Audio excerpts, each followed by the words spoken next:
Good evening. मैं doctor Dipankar Banerjee बोल रहा हूँ फ्रॉम जबलपुर। मैं एक गायनिकोलॉजिस्ट हूँ with special interest in reproductive medicine and foetal medicine. मैं regular IVF, ICSI, male and female infertility का ट्रीटमेंट देता हूँ।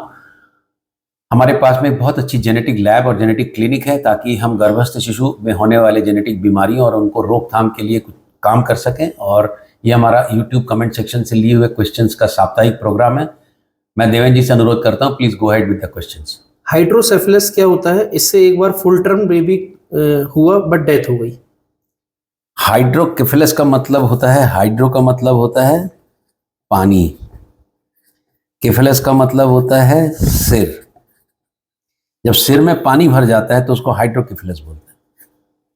हाइड्रोकेफेलस यदि बच्चा आगे पहले यदि डिसाइड नहीं कर पाए, पहले नहीं देख पाए और प्रेगनेंसी टर्म तक पहुंच गई तो मोस्ट ऑफ द टाइम ये बच्चे बहुत दिन तक जीवित नहीं रह पाते हैं, या फिर उनको कुछ ऑपरेशन करना पड़ता है, शंट का ऑपरेशन करना पड़ता है ताकि बच्चे के भीतर, ब्रेन के भीतर का जो पानी है वो बाहर आ सके। तो जो क्वेश्चन है कि हाइड्रोकेफेलस क्या होता है, हाइड्रोकेफेलस एक कंडीशन है जिसमें ब्रेन के भीतर पानी भरने के कारण सिर बड़ा हो जाता है, क्योंकि बच्चे का सिर के जो हड्डियां हैं वो आपस में जुड़ी नहीं होती तो फैलती जाती है।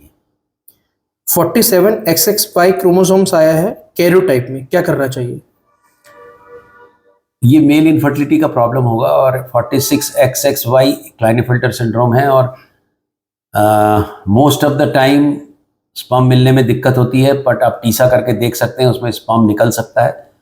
अदरवाइज जो पेशेंट होता है, जो मेल, वो नॉर्मल होता है, मतलब इंटेलेक्चुअली अच्छा रहता है, सब बाकी चीज़ें अच्छी होती हैं।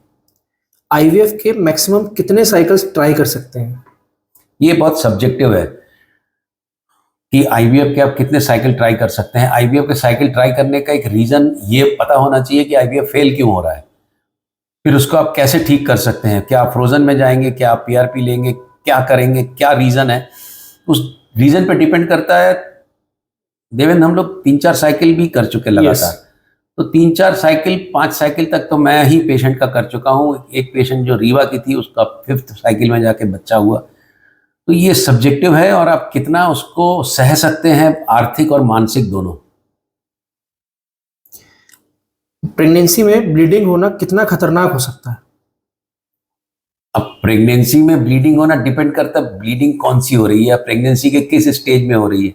प्रेगनेंसी की शुरुआत में जो ब्लीडिंग होती है वो सब कोरियनिक हेमेटोमा, अधिकतर यदि फीटल हार्ट, बच्चे का धड़कन यदि दिख गया तो वो ब्लीडिंग से बहुत ज़्यादा हानि नहीं होती। बट ऐसा बोलना ठीक नहीं है जब तक आप अल्ट्रासाउंड करके ये ना देखें कि बच्चे की कितनी ब्लीडिंग हो रही है, प्लेसेंटा से कितना ब्लीडिंग हो रहा है। ऐसी ही ब्लीडिंग जब 8वें-9वें महीने में होती है तो वो डेंजरस होती है। प्लेसेंटा प्रीविया है कि एब्रप्शियो प्लेसेंटी है, मतलब वो इमरजेंसी होती है, रिस्क होता है, ब्लड ज़्यादा चला जाएगा। तो डिपेंड करता है प्रेगनेंसी की कौन सी अवस्था में कैसी ब्लीडिंग हो रही है, वो अल्ट्रासाउंड करके ही बता सकते हैं। फॉलिकुलर स्टडीज से क्या पता चलता है? फॉलिकुलर स्टडीज से ये पता चलता है कि जो अंडे बनने की जो रेट है, अंडे बनने की जो स्पीड है, अंडे बनने की जो क्वालिटी है, अंडा बनने का जो साइज है वो ठीक से बढ़ रहा कि नहीं और कितने दिन में कितना बढ़ रहा है। आप उसको जब दवाई दे के फॉलिकुलर स्टडी करते हैं तो कितने फॉलिकल बन रहे हैं।